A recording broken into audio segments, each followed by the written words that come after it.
Hello everyone and welcome back to the NPC Dungeon. As always, I am your host and game master for the time being, and before we begin today, I just want to start us out with a few quick announcements. First, you may have noticed that the sound quality in this episode is a lot better than it has been, not just recently, but in general. Again, I was in the middle of moving for the past couple of episodes, so the room I was in was completely empty, so there's a lot of echo and the sound quality wasn't great. But just in general, that room wasn't the best, this room's a little bit better, and as a result, we should have better sound quality moving forward. Plus, there's much less background noise here. Second, you may have also noticed this week I published 2 episodes instead of just 1. This is something that I'm going to try out moving forward. I realize that since this show handles 2 formats, one being storytelling and the other being GM advice, it almost feels a little like I'm running half a show and not a full show. So there are some of you who may prefer GM advice and some of you who may prefer stories. For those of you who prefer one or the other, you have to wait a full 2 weeks to get the new episode. This way, no matter what your taste is, you get a new one every week. And if you like them both, well then great, you get double. I realize I didn't say this last episode, and if you recall, I even said that this was going to be released next Friday, even though it's the same day. I apologize for that. As I said, I was still moving, and so I recorded that a little earlier than I typically would, plus I still wasn't exactly sure if I wanted to try this method out yet. But either way, I'll try to publish both episodes on Fridays, but I may experiment with different days moving forward to see how this works, but I'll try to keep you all updated and let you know if this ever changes. But that's it for announcements. Thank you for putting up with my little notices, and let's get on with the story.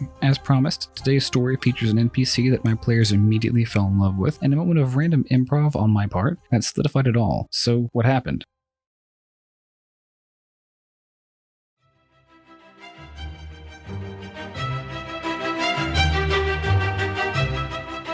This story takes place near the beginning of my most recent campaign. For those of you who are curious, yes, this one did come from the same campaign that my episode Don't Mess with Pixies came from. This story happened long before that one, so no spoilers I don't think, but I still recommend listening to that other one, Don't Mess with Pixies, if you haven't yet. However, only 2 of my players were present during this story. There were a lot of absences and new players and such in the beginning, as there often are in the beginning of campaigns, and their characters consisted of a blue sentient humanoid ooze named 57 and a changeling warlock named V, short for Yamas. Yeah, some of the names my players chose for their characters in this campaign were and are some of my favorites. Anyway, seeing that this was just the beginning of the campaign, my players just received their very first starting quest from an old academic one of my players already knew, a scholarly old gnome artificer named Alton Highcraft of the Cladsfeld University that I had created in the city of Soteris that I also created. My players were to follow a river west of the city to the old abandoned town of Newtondon in order to figure out why roving ettercaps kept attacking the city of Soteris. If you don't know what an ettercap is, don't worry. It's not very important to the story, but as usual, I've got you covered. Ettercaps are grotesque humanoid arachnids that look just as disgusting as they sound. They travel heavily forested areas herding spiders, and like parasites, paying no regard for the natural environment surrounding them. You can tell that an ettercap has been submerged by the choking webs, dead trees, and broken stumps they all leave behind. This was what awaited them on their journey ahead. Highcraft sent them to Newtondon because it was believed that these ettercaps had a den there that may have been related to the ones attacking Soteris. But before Highcraft sent them away, he had a gift for them, a small fish that ingested water, boiled it in its throat, and spat it back out. After all, they would be traveling along a river. Quick side note here, that creation was not mine. I got that fish from a book called Stibble's Codex of Companions. My brother introduced it to me, and if you haven't heard of it, I suggest looking it up. I'm not sponsored by them or anything, I just think it's a really good resource. But anyway, getting back to the story, Highcraft handed the fish over to them in a small bottle. My player who elected to carry around and take care of this fish was not present for the session this story follows, but it's worth noting that when her character left, she decided to allow the remaining party members to take care of it as kind of a gift.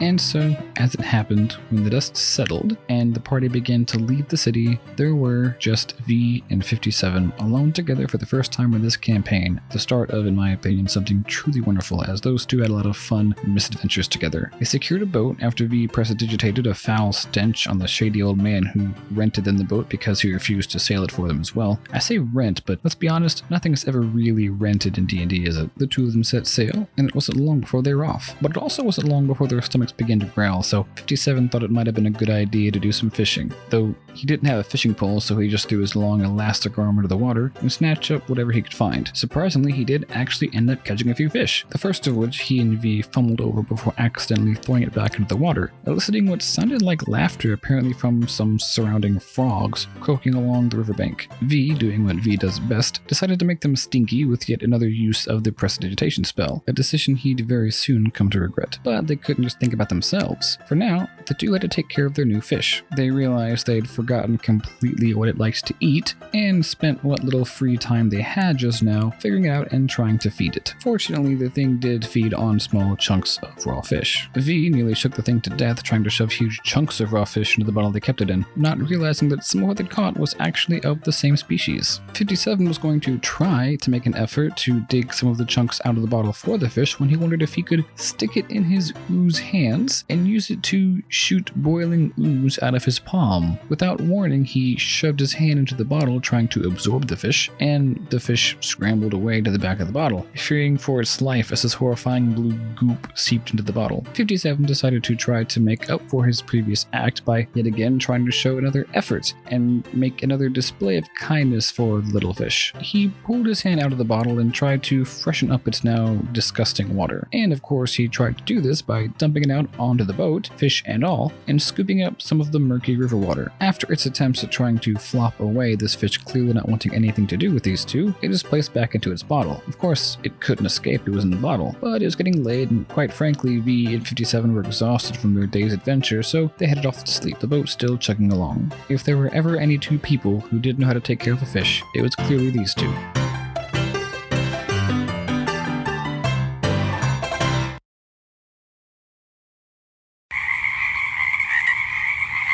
57 yawned and plopped himself into the bucket he slept in while V kept watch. As V reclined under the setting sun, watching it descend over the horizon, the constant croaking of countless frogs positioned along the banks of this river grew louder and louder. V narrowed his gaze at the glint of countless spears as several humanoid frogs slowly emerged from the underbrush. If you're curious, these frogs in the 5e D&D world are called bullywugs, and so I'll refer to them as such from here on out. V rose to his feet and stood there frozen, measuring every move carefully, stuck in stalemate with these giant frogs. "Hey, everyone," he sheepishly uttered after a time, and as if on command, spears from all sides were launched into the air, arced overhead, and descended down toward him. Most punctured through him, nearly pinning him to the boat, but he held on, if only by a thread. 57 rose from his own slumber and groggily fired off a shot from his crossbow into the chaos, but missed wildly and hid back in his bucket. "Thanks a lot," V shouted. "What do you expect me to do?" 57 returned as two more of these bullywugs jumped up from the water and climbed aboard. "Literally anything." V stumbled to his feet and held out a pair of shaking hands at the two. A purple shimmering eldritch blast rocketed from his hands and sent them splashing off the boat and into the water below. One of them splashed around before waving his arms chaotically and paddling its way back to the boat, but the other pounced on top of him. The two brawled for the privilege of being the first back to the boat until a spear from one of their other companions came crashing down into one of them until they sank into the depths, leaving just one remaining. He gulped back his fear and headed back for the boat. V had another idea, but it would have to wait. He hit the deck, falling flat on his face as another volley of spears soared overhead. One just nicked his leg on the way down, but with how badly he was already injured, it still didn't feel very good to say the very least. 57, on the other hand, emerged from his bucket just in time to remain unscathed. He extended his arm and fired off another bolt from his crossbow at another one of these creatures as they readied their spear. "Really?" said V. "Again, what did we learn last time?"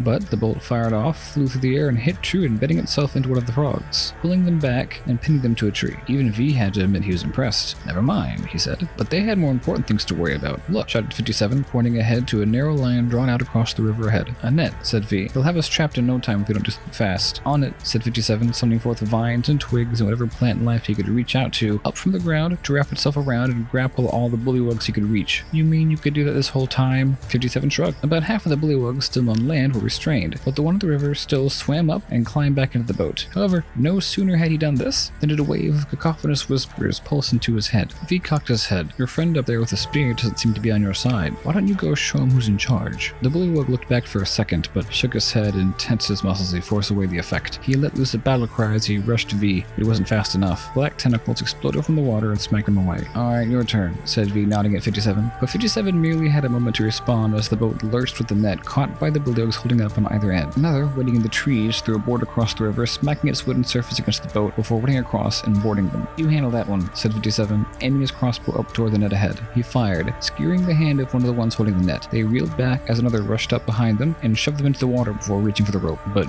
V simply blasted them too with another pulse of arcane energy, freeing the boat once more. His eyes flashed blue as ethereal, icy blue armor coated his body. Their newer bullywug friend apparently wasn't playing around. They appeared more experienced and grizzled than the others. Apparently more well-versed in combat, they removed the dagger from the leather armor they wore and slashed out at V, but they only ended up recoiling from a cold blast from the arcane armor coating him. Seeing this wasn't going to work, they threw their dagger to the side, embedding it into the side of the boat, smirked, and tackled V into the water. Submerged in the icy water, they struggled against each other, fighting for their lives, but at the end of the brawl, it was V who emerged victorious. He climbed back aboard, heaving, still reeling from his other wounds, and now drenched in cold river water, but he was ready to fight if he needed to. He glanced around him at the surrounding river, but it was now completely empty. Only 57 remained. Not even in his current state could V resist chuckling and shaking his head. "I will never know how you do it," he said as he sat back down. But there was still movement on the boat, behind 57. One bullywug, the one that V tried to charm, one of the ones from the very beginning, was still there. He rushed the blue ooze, apparently not learning from his past mistakes, but 57 had plenty of time to dodge. He sidestepped the creature and gave him a little pat on the rear as he did, leaving the bullywug to run straight into the side of the boat and land dumping over the railing. Now, I'll be honest, I'm going to break the immersion of the story here for a second. As DMs, we have to improvise on the spot, and that means that sometimes you say some pretty stupid stuff, and this was one of those times. You see, the player playing 57 rolled a natural 20 on his dex save to dodge out of the way, so I was pretty much obliged to make something happen. As the bullywug charged to the side of the boat, he giggled. Even now, I'm cringing and shaking my head at my decision, but it wasn't all bad. 57 immediately looked over at V, eyes wide, and said, "We're keeping this one." I promise there is more to that story, but this part ended up being a little longer than I thought it would. Plus, this just seemed to me like a good place to end it for now. But don't worry, next week we'll come right back to the story, and you'll see how my players' endeavor went for them and how they decided to grapple with their moral dilemmas and decisions. Depending on how long this story is, it may even end up becoming a whole series. Also next week, I'll be talking about ways to improve your confidence as a DM or a GM, and stave off imposter syndrome and other such bad habits that are all too easy to fall into. As always, you can find this show pretty much wherever you get your podcasts, as well as at the NPC Dungeon YouTube channel. And until next time, let's learn something.